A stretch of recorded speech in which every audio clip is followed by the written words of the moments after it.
What's up, YouTube? This is Too Raw for TV. All right. So the Los Angeles Clippers continue to struggle this season, and they have yet to win a game in their new arena. I think it's called Intuit Arena. They have yet to win there. As the Clippers lost to the OKC Thunder, but the final score of 105-92 in that game. Shai Gilgeous-Alexander, who was my MVP pick last year, had 25 points and 9 assists on 7 of 14 shooting. And for the Los Angeles Clippers, they were once again led by Norman Powell. And to me, if it wasn't for Norman Powell, this team might actually be winless this year. He had 24 points on 9 of 14 shooting. James Harden had 12 points, 13 rebounds, and 7 assists. So once again, on the surface, his numbers look good on the surface. But when you crack into the meat of the coconut, you see that it's rather sour and bitter and stinks. 4-13 shooting, 2 of 9 from downtown. James Harden is clearly not the player that he was a couple of years ago, well, several years ago in Houston. He's not that guy anymore. He hasn't been that guy in at least 4 years. And to be honest with you, he's not even a player that he was just 2 years ago who could play well for stretches at a near MVP level. He's not even that guy. He's not a guy that he's not a first option guy anymore. Okay. And to be honest with you, I think at this stage of his career, he's better off just being a traditional point guard as far as a guy just setting guys up, playing the point, and being a facilitator. I think he does have a high basketball IQ when it comes to running an offense. He just doesn't have. I just never liked his offensive game. I've never liked it. I thought it was cheap. I thought he was like the living embodiment of all the things we hate about 2K. You know, he's all, I never liked the cheap tactics as far as trying to draw fouls, the call, the ref baiting he does. I never liked his shot selection. I always thought he was inefficient. Yeah, he would have his games where he would go off, but even with that, he was never clutch.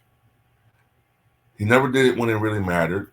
It's like he always was beating up on bad teams, and now it's to the point where he can't even do that anymore. And to get more on his inefficiency, in the 6 games that they played so far this year, 4 of them, he shot under 40% from the floor.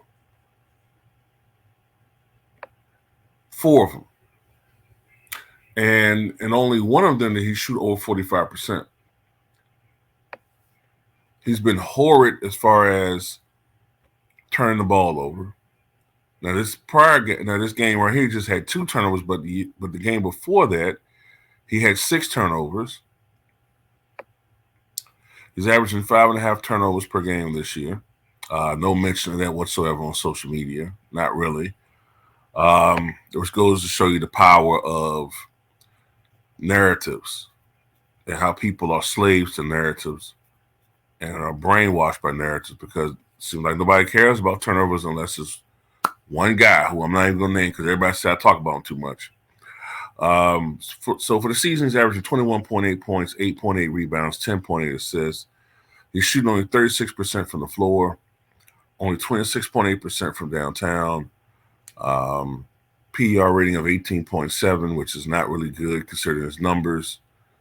And the Clippers have yet to win. As I said before, they have not won a home game yet this season.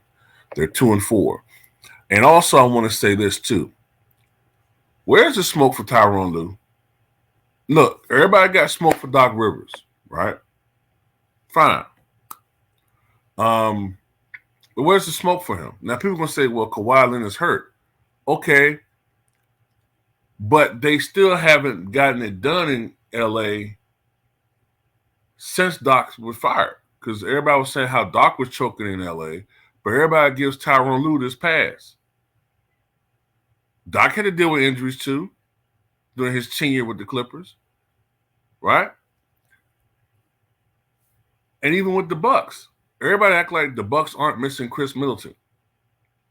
That's still not an excuse for their poor ass play, but people conveniently leave out that Chris Middleton, once again, is not there for Milwaukee, right?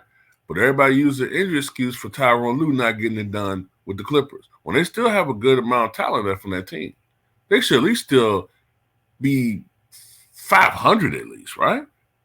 But it just goes to show you how people pick and choose who they want to pick on. You know what I'm saying? It seemed to me like if you got a big ass black nose, like Tyronn, excuse me, it seemed to me if you got a big ass, but I know I got a big ass nose. So like if you got strong black features, you open to getting cooked and shit. And I know that sounds outlandish, but look at Doc Rivers, look at Darvin Ham, look at Giannis, look at Mike Tyson. Anybody got a big ass fucking, nose or black features, we the ones that get cooked all the time. I don't give a fuck how that shit sounds, man. I'm not stupid. There's something to it. Look at Russell Westbrook. I know I said we weren't going to say his name, but there's something to it. There's something to that, man.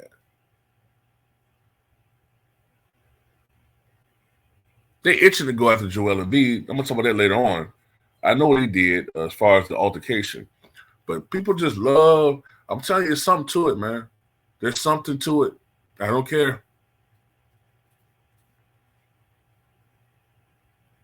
If there was an NBA player that looked like Michael Blackson, forget about it. Forget about it.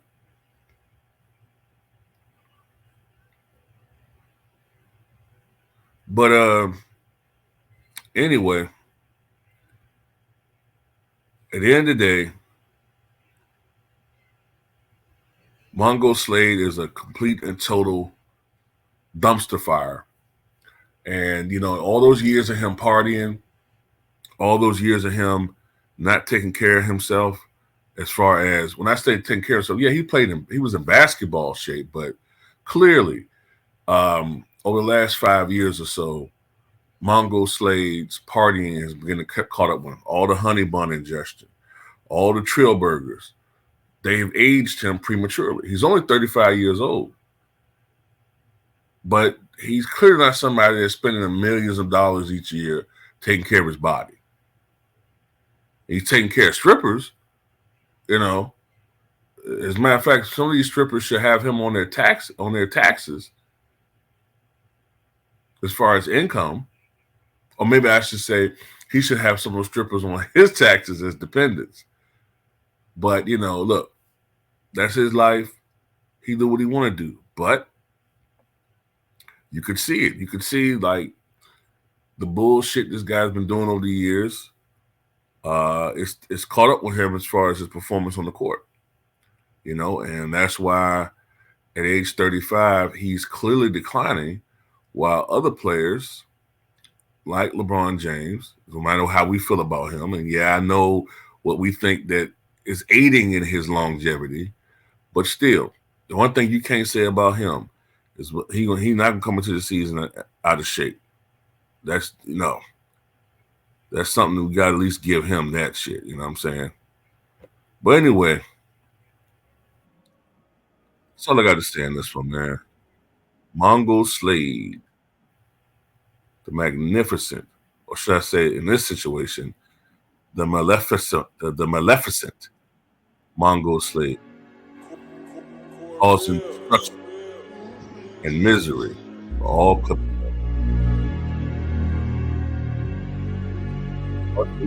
Different.